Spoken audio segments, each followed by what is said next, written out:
ಕಳಿಸ್ತಾರಪ್ಪ. ಅನ್ಯಾಯ ಮಾಡಿದ್ರೆ ಹಾಗಾದ್ರೆ ನಿಮ್ಮ ಮಹಾರಾಷ್ಟ್ರದವ್ರು ಯಾಕೆ 15,000-1,500 ಕೊಡ್ತೀವಿ ಅಂತ ಹೆಣ್ಮಕ್ಳಿಗೆ? ಅಲ್ಲಲ್ಲ, ನೀವು ಅಲ್ಲ, ಯಾಕೆ ಹೇಳಿದ್ರು? ಮಹಾರಾಷ್ಟ್ರದವ್ರು ಯಾಕೆ ಹೇಳಿದ್ರು? ಗಂಡು ಮಕ್ಕಳಿಗೆ ಯಾಕೆ ಅನ್ಯಾಯ ಮಾಡಿದ್ರೆ? ಮಹಾರಾಷ್ಟ್ರದವ್ರು ಯಾಕೆ? ನೀವು ನಿಮ್ಮನ್ನು ಕೇಳಬೇಕು ನಾವು. ನೀವು ನಮ್ಮ ಮುಖ್ಯಮಂತ್ರಿಗಳು. ನಾವು ಹೆಣ್ಮಕ್ಳಿಗೆ ಅವ್ರಿಗೆ ಆರ್ಥಿಕವಾಗಿ ಸಾಮಾಜಿಕವಾಗಿ ಶಕ್ತಿ ತುಂಬಬೇಕು ಅನ್ನೋ ಕಾರಣಕ್ಕೋಸ್ಕರ ಹೆಣ್ಮಕ್ಳಿಗೆ ಮಾಡಿರೋದು. ಹೆಣ್ಮಕ್ಳು ಕೇಳ್ರಿ ಇಲ್ಲಿ, ನಾರಾಯಣ ಸ್ವಾಮಿ ಕೇಳ್ರಿ ಇಲ್ಲಿ, ನಿಮ್ಮ ಮನುವಾದದ ಪ್ರಕಾರ ಹೆಣ್ಮಕ್ಳು ಕೊನೆಯಲ್ಲಿ ಬರೋದು. ನೀವು ಒಪ್ಕೋತೀನಿ ಅಂತ ಹೇಳಿಲ್ಲಮ್ಮ. ಮನುವಾದದ ಪ್ರಕಾರ ಮನುವಾದ ಅಂದ್ರೆ ಯಾಕೆ ನಿಂತ್ಕೊಂಡಿರಿ ನೀವು? ಮನುವಾದ ಅಂತಂದ್ರೆ ಶರಿಯಾ ಪ್ರಕಾರ ಏನು ಮುಖ್ಯಮಂತ್ರಿಗಳೇ? ಶರಿಯಾ ಪ್ರಕಾರ ಏನು? ಶರಿಯಾ ಪ್ರಕಾರ ಏನು? ಶರಿಯಾ ಪ್ರಕಾರ ಏನು?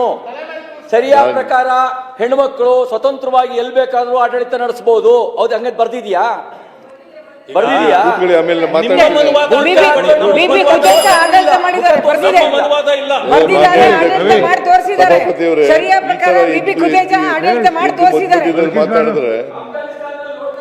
ಮನುವಾದ ಅಂತಂದ್ರೆ ನಾನು ಇವ್ರಿಗೆ ಹೇಳಲೇ ಇಲ್ಲ. ನೀವು ಮನುವಾದಗಳು ಅಂತ ಹೇಳಲೇ ಇಲ್ಲ. 200 ಕೋಟಿ ನಿಮ್ ಬಜೆಟ್ ಅಲ್ಲಿ ಕೊಟ್ಟಿದ್ದೀರಿ. ಮನುವಾದ ಅಂತ ಹೇಳಿದೆ ಅಷ್ಟೇ. ನಿಮ್ಮ ಮನುವಾದ ಅಂತ ಹೇಳ್ಬೇಡಿ. ಇಲ್ಲ, ಎಂತ ನಮ್ಮನ್ನು ಮನುವಾದ ಅಂತೀರಿ ನೀವು? ಆಯ್ತು ಬಿಡಿ, ಆಯ್ತು. ಈ ಸಮಾಜದ ಮನುವಾದ. ಹೆಣ್ಮಕ್ಳು ಸ್ಟ್ರಾಂಗ್ ಆಗಿದ್ರೆ ಗಂಡು ಮಕ್ಳು ಸ್ಟ್ರಾಂಗ್ ಇರ್ತಾರೆ ಅಂತ. ಇಲ್ವೇ ಇಲ್ಲ. ಮನುವಾದಿ ಅಲ್ಲ ನೀನು. ನೀವು ಅಲ್ಲ. ನಾಯಕರೇ, ನಾಯಕ ಕುತ್ಕೊಳ್ಳಿ, ಹೇಳ್ಬೇಡ ನೋಡೋಲ್ಲ.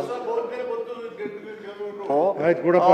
ಮನುವಾದ ಪುಸ್ತಕನ ಸುಟ್ಟಾಕಿದ್ರು 19 ಮಹಾರಾಷ್ಟ್ರ ಮಹಾರ್ಕೆರೆ ಇದರಲ್ಲಿ. ಯಾಕೆ ಸುಟ್ಟಾಕಿದ್ರು?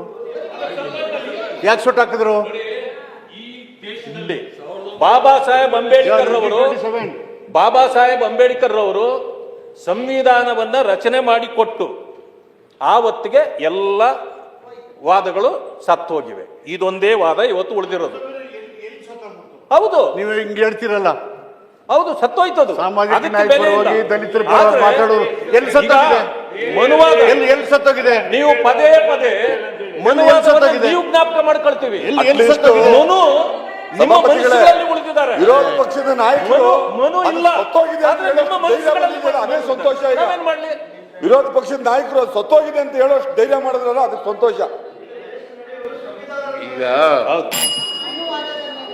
ಮನುವಾದ ಇದ್ದದ್ದು ಸತ್ಯ. ನಾನು ಯಾರು ಅದನ್ನು ಫಾಲೋ ಮಾಡಿದ್ರು ಅನ್ನೋದನ್ನೆಲ್ಲ ಹೇಳಕ್ಕೆ ಹೋಗಲ್ಲ ಈಗ.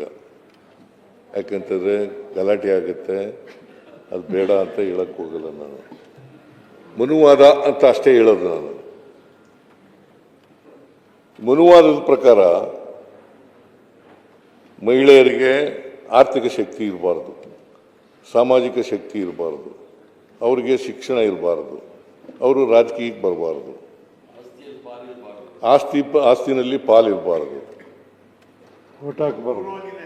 ಅದು ಕೊನೆಯಲ್ಲಿ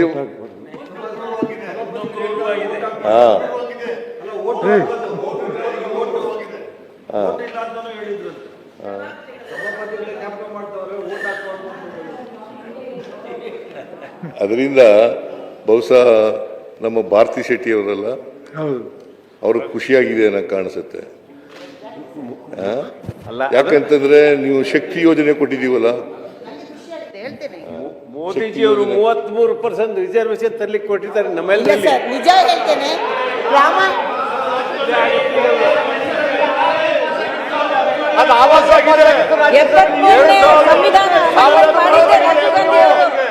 ಯಾವಾಗಲೇ ಪಾಸ್ ಆಗಿತ್ತು.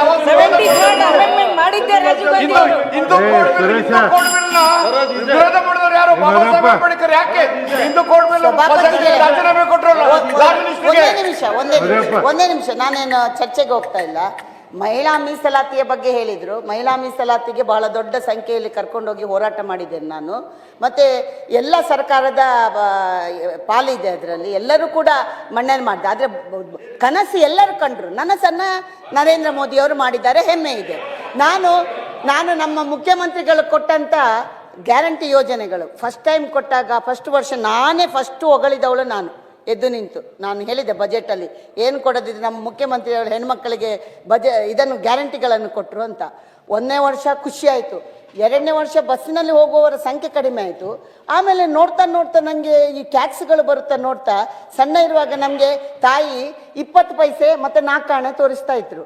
ನಾವು ಗೊತ್ತಿಲ್ಲ 20 ಪೈಸೆ ಇಟ್ಕೊಳ್ಳೋದು, ಅದು ದೊಡ್ಡದು ಕಾಣುತ್ತೆ, 4 ಆಣೆ ಸಣ್ಣದು ಕಾಣುತ್ತೆ. ಅದು 4 ಆಣೆ ಅಂದರೆ 25 ಪೈಸೆ, ಈಗಿನವ್ರಿಗೆ ಗೊತ್ತುಂಟ ಇಲ್ವೋ, 25 ಪೈಸೆ 4 ಆಣೆ, 20 ಪೈಸೆದ ಕಾಯಿನ್ ದೊಡ್ಡದಿರ್ತದೆ. ನಾವು 4 ಆಣೆ ಬೇಡ, ನನ್ನ ಅಕ್ಕ ಎಲ್ಲ 4 ಆಣೆ ತಗೊಳ್ಳೋದು 25 ಪೈಸೆ, ನಮ್ಗೆ ಗೊತ್ತಾಗೋದಿಲ್ಲ 20 ಪೈಸೆ ತಗೊಳ್ಳೋದು. ಹಾಗೆ ಈ ಗ್ಯಾರಂಟಿಯನ್ನು 20 ಪೈಸೆ ತಗೊಂಡ್ರು ಹೆಣ್ಮಕ್ಕಳು. ಆಮೇಲೆ 25 ಪೈಸೆ ಸರ್ಕಾರ ಹೊಡೆದದು ಗೊತ್ತೇ ಇಲ್ಲ ಅವರಿಗೆ. ನಿನ್ನ ಎಲ್ಲದರಲ್ಲಿ ಟ್ಯಾಕ್ಸ್, ಎಲ್ಲ ಹಾಲಿನ ಬೆಲೆ, ಹಾಲ್ ರೇಟೆ ನೀವು 3 ಸಲ ಏರಿಸಿದ್ರಿ ಸರ್, 3 ಸಲ 9 ರೂಪಾಯಿ ಏರಿಸಿದ್ರಿ. ಪ್ರತಿ ಒಂದಕ್ಕೂ ಟ್ಯಾಕ್ಸ್, ಪ್ರತಿ ಒಂದಕ್ಕೂ ಬೆಲೆ ಏರಿಕೆ, ಎಲ್ಲ ಏರಿ 25 ಪೈಸೆ ನೀವು ತಗೊಂಡು ಇವತ್ತು ನಮ್ಗೆ ಮಹಿಳೆಯರಿಗೆ 20 ಪೈಸೆ ಕೊಟ್ರಿ. ಏನ್ ಮಾಡ್ಲಿ ನಾನು? ನಿಜ ಹೇಳ್ತೇನೆ, ನಾನು ಅಷ್ಟು ಹೊಗಳಿದ್ದೆ, ಅಷ್ಟು ಖುಷಿ ಪಟ್ಟೆ. ನರೇಂದ್ರ ಮೋದಿ ಅವರು 25 ಪೈಸೆ ಪೆಟ್ರೋಲ್ ಡೀಸೆಲ್ ಬೆಲೆ ಏರಿಸಿದ್ರಲ್ಲ, ನೀವೇನ್ ಮಾತಾಡಿದ್ರೇನಮ್ಮ? ಗ್ಯಾಸ್ ಸಿಲಿಂಡರ್ ಬೆಲೆ ಏರಿಸಿದ್ರಲ್ಲ, ಸುರೇಶ್ ಸುಮ್ ಕೊಡ್ರಿ. ಗ್ಯಾಸ್ ಸಿಲಿಂಡರ್ ಬೆಲೆ ಗೃಹಿಣಿಯರಿಗೆ ಗ್ಯಾಸಿನ ಬೆಲೆನೇ ಏರಿಸ್ಬಿಟ್ಟಿದ್ದೀರಾ? ಸಿಲಿಂಡರ್ ಬೆಲೆ ಎಷ್ಟಿತ್ತು? ಅಲ್ಲ ಎಷ್ಟು ಕೂತ್ಕೊಳ್ಳಿಯಮ್ಮ, ನೋಡ್ರಿ, ಒಂದ್ಸಾರಿ ಯಾಕೆ ಹೇಳ್ತೀರಿ? ಒಂದ್ಸಾರಿ ಅವಕಾಶ ಕೊಟ್ಟಾಯ್ತು. ಗ್ಯಾಸ್ ಸಿಲಿಂಡರ್ ಬೆಲೆ ಎಷ್ಟು ರೂಪಾಯಿ ಆಯಿತು ನರೇಂದ್ರ ಮೋದಿ ಅವರು ಬರೋಕ್ಕೆ ಮುಂಚಿತವಾಗಿ? 443 ರೂಪಾಯಿ, 443 ರೂಪಾಯಿ. ಇವತ್ತು ಎಷ್ಟಾಗಿದೆ? ಸುರೇಶ ಮುಂದೆ ಬಾಯ್ಲಿ, 1,000 ಹತ್ರ ಆಗಿದೆ. ಮಿನಿಸ್ಟರ್ ಇದ್ದ ಮುಂದೆ ಬಾಯ್ ಹಿಂದೆ ಕೂತ್ಕೊಂಡು ಗದ್ದಲ ಮಾಡ್ಕೊ. 1,000 ಹತ್ರ ಆಗಿದೆ. ಪೆಟ್ರೋಲ್ ಬೆಲೆ ಎಷ್ಟಿತ್ತು? ಡೀಸೆಲ್ ಬೆಲೆ ಎಷ್ಟಿತ್ತು ನರೇಂದ್ರ ಮೋದಿ ಅವರು ಬಂದಾಗ?